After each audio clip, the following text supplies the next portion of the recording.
আগামী ২০ জানুয়ারি প্রতিষ্ঠার ১২০ বছর পূর্ণ করছে পুরান ঢাকার ঐতিহ্যবাহী আরমানিটোলা সরকারি উচ্চ বিদ্যালয়।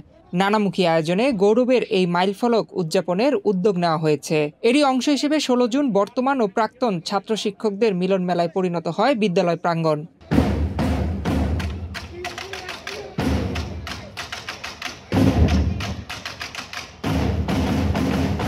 অনুষ্ঠানে যোগ দিয়ে স্কুলের দিনগুলোর আবেগী স্মৃতিচারণ করেন প্রাক্তন শিক্ষার্থীরা। এখানে এসে কি যে ভালো লাগছে এটা আমি ভাষায় প্রকাশ করতে পারবো না। আমার অনুভূতি অনেক ভালো লাগছে। এই পরিবেশটা কেন, আমি বিদেশে ছিলাম তো ওখানে আন্তরিকতা বলে কিছু নেই, কিন্তু আমাদের এখানে বিশেষ করে এই পুরনো ঢাকায় এই জিনিসটা এখনো আছে। এখানে এসে আমি আমার দুজন বন্ধুকে পেয়েছি, হয়তো আগামীকাল ওরা আসবে। পুরনো দেখা হয়েছে, চিনেছি, দুজনকে পেয়েছি এখানে এসে। ম্যাট্রিক পাস করেছি স্কুল থেকে, মনে হয় সেদিন। আজকে ৬০ বছর হয়ে গেছে, ৬০ বছর পরে আবার স্কুল আসলো। ভীষণ আনন্দ, মানে কি আনন্দ, মনে হয় আবার স্কুলে ভর্তি হয়ে যায়। আমি দ্ব্যর্থহীন ভাষা সবসময় বলেছি, আমি যতক্ষণ আছে আরমানিটোলায় থাকবো, না হলে আমি চলে যাব। ৩১ বছর চাকরি করার পরে আমি স্বইচ্ছায় চাকরি ছেড়ে দিয়ে চলে যাই, কোনো কারণ নেই আমার কারণে। এটা পুরনো ভবন যেটা আছে, সেই বিল্ডিংটা আমাদের স্মৃতিময় বিল্ডিং। ওই ভবনে আমরা ক্লাস করতাম, তো স্মৃতি খুবই আবেগময়, খুবই রোমন্থন করছি। অনেক বছর পর স্কুল জীবনের বাল্য বন্ধুদের পেয়ে আবেগ আপ্লুত হয়ে পড়েন তারা। আমরা এই ছিল জুডো প্লেয়ার, এর সাথে আমরা এই মাঠে ফাইট করছি, এবং আমি যেমন রেসলার কুস্তি, আমরা কুস্তি করছি। ১৯৭২ সালের শিক্ষার্থী, খুবই ভালো লাগছে। অনেক পুরাতন শিক্ষিত মানে পড়তেছে, স্কুলে এসে সবার সাথে দেখা হচ্ছে। আমি এখানে প্রায় অর্ধযুগেরও বেশি এখানে প্রধান শিক্ষক হিসেবে দায়িত্ব পালন করেছি, সম্প্রতি রিটায়ারমেন্টে আছি।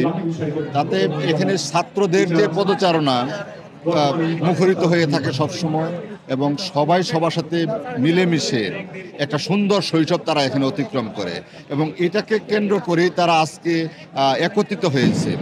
আর্টিফিশিয়াল ইন্টেলিজেন্সের এই যুগে, এই সময়ে এই যে মানুষের যে সুসম্পর্ক তৈরির যে একটা কৌশল, এটি একটা চরম সুন্দর উদ্যোগ।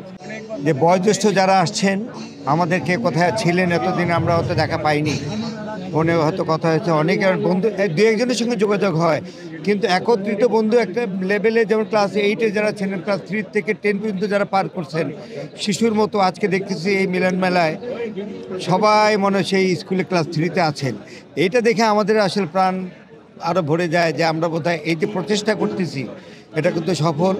আমরা নিজে অন্যদের আনন্দ দেখে আমরা আনন্দিত হচ্ছি সবাই। আমরা এত আনন্দিত যে আমাদের ভাষায় প্রকাশ করতে পারতেছি না। মনে হয় আমার ভাইদের সাথে আলাপ করতেছিলাম, আবার স্কুলে ভর্তি হয়ে যায় পুনর্জন্ম।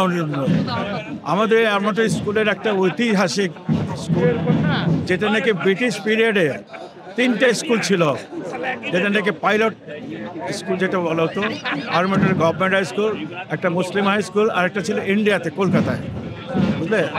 আমরা যখন এই স্কুলে আসি তখন এখানে 4টে গ্রুপ ছিল।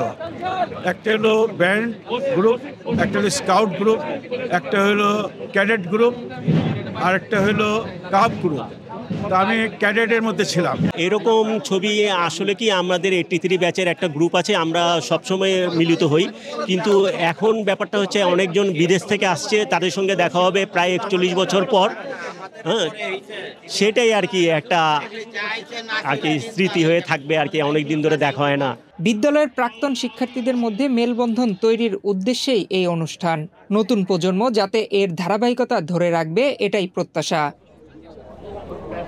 স্পন্সর, ডোনার, সব মহলের সর্বত্র সাহায্য সহযোগিতা থাকার কারণে আমরা মনে হয় এই প্রোগ্রামটা আজকে করতে পেরেছি, এবং আমরা 120 বছর আজকে উদযাপন করছি। আগামীকাল আমরা প্রাক্তন ছাত্র পুনর্মিলনী করব। আজকের অনুষ্ঠানে ক্লাস 9 থেকে আপ টু SSC ক্যান্ডিডেট যারা আছে ওরাও অংশ নিচ্ছে, স্কুলের প্রাক্তন কিছু শিক্ষক যারা বেঁচে আছেন, পাশাপাশি যারা স্কুলের বর্তমান শিক্ষক এবং ইমিডিয়েট পাস্ট হেডমাস্টার এবং বর্তমান হেডমাস্টারকে আমরা সম্মাননা প্রদান করব। নয়ন বিশ্বাস, বাংলাদেশ প্রতিদিন।